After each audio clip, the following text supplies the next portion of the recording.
people know something about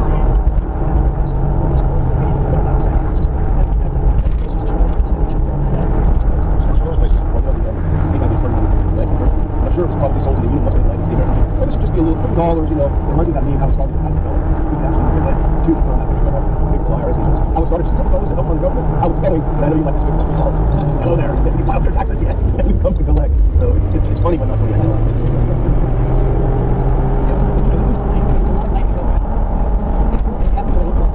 It's special interest I need food stamps. And that locks them in. That locks them in as they have to support those issues, and that's the biggest issue around. Is are you going to cut Social Security? You know, right now the Democrats use it more than the Republicans as the threat. Oh, they're going to take away your Social Security and they're going to reduce it. That's already into the presidential election. They're using ads on this. So they get them and they lock them in. They become totally dependent. And if you're lying, start this, they'll try to do squad. And anyways, spend money. You take money. I say, first take money. And it hurts. Then they spend it. And they spend it on.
levy, this fine will be used to reduce the costs for people with low credit scores, i.e. risky borrowers more likely to default on mortgages. Jerry Howard, CEO of National Association of Home Builders, warns that President Joe Biden's policy, quote, could decrease home ownership among the middle class. Dr. Paul, I don't know, I do know what you think about this. Raising the cost for people who are very good with their money and giving it to people who are blowing their money on who knows what. Yeah, and this is manipulation at the worst point, worst possible way. Increases the bubble. The bubble comes, of course, easy credit, and the money's available, and the easy credit is supposed to help poor people too. But guess what? People who want to build a house or move up, they qualify. I'm talking about back in 2008. The 2008 bubble we're still seeing the result of that, the consequence of that, and the zero rate interest rates, and it's led up to this new bubble. And it started back then with a housing bubble prices. And we were so clearly complaining about it because, of course, it was the monetary inflation. But there was also this redlining. These evil people, they were making a living. They had responsibility in their job to their investors and to decency. That they were making loans according to a person's credit. And that turned out that certain segments of the community wouldn't be able to get a loan as much as others. So it was racist. It was all kinds of things like that. So the bankers they were forced to make bad loans. They were forced to make the bad loans, and then they got hit. And those local banks where they forced all that false lending, they go into bankruptcy. But the same thing is happening now, just through the various housing programs and with the inflation. And right now, though, the inflation and the problems we face today is a consequence of the solutions that they used for 2008, because the solution was zero rate of interest, and also to say that we have a goal, we know how to take care of it, because the economy was soft, and they said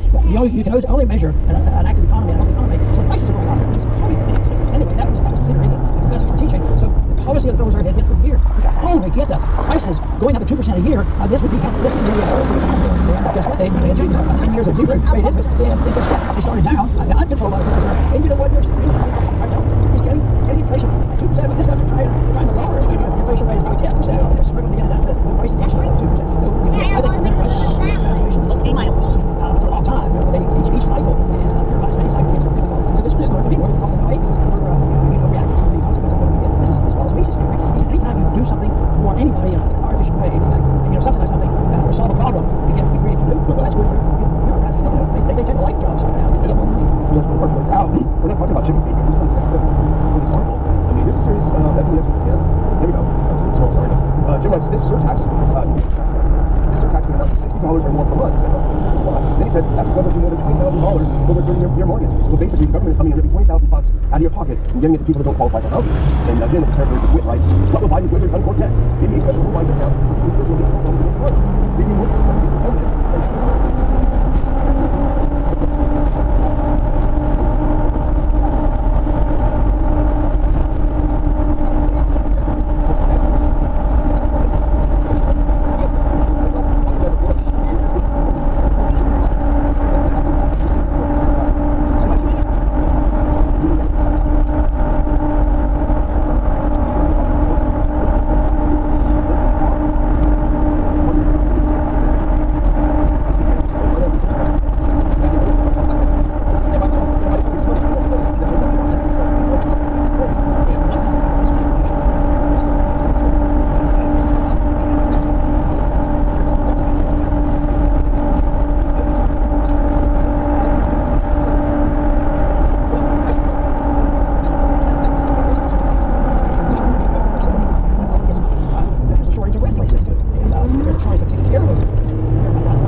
On to our final outrage of the day, which is Outrage Thursday. I do want to mention our sponsor for this month's campaign. That's of course our friends over at ForBabies.com, providing all sorts of things you need to have to prepare yourself for a disaster and if you strike at any time. Now, a lot of people have gas generators, and gas generators are coming up great. They fire up, but the problem is they can often be deadly. They're not safe. As people believe, we have deadly carbon monoxide building up, seemingly everyone can't smell it and can't feel it.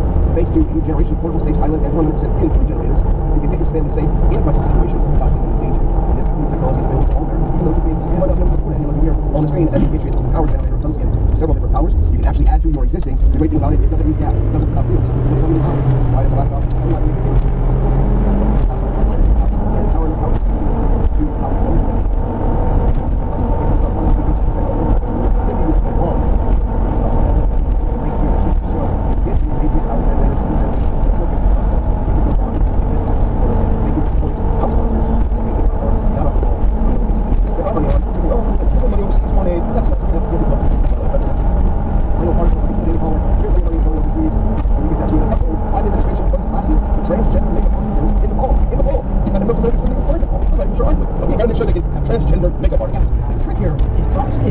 outrage is so bad, people can understand it. If you said, you know, I'm taking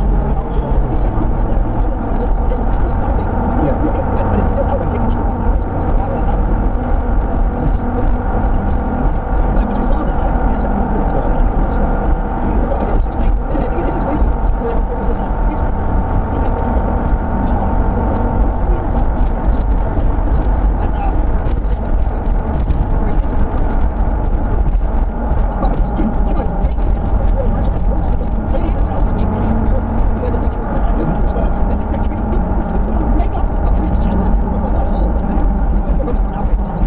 Only a few $1,000 here and there. Soon it will add up to $1 million.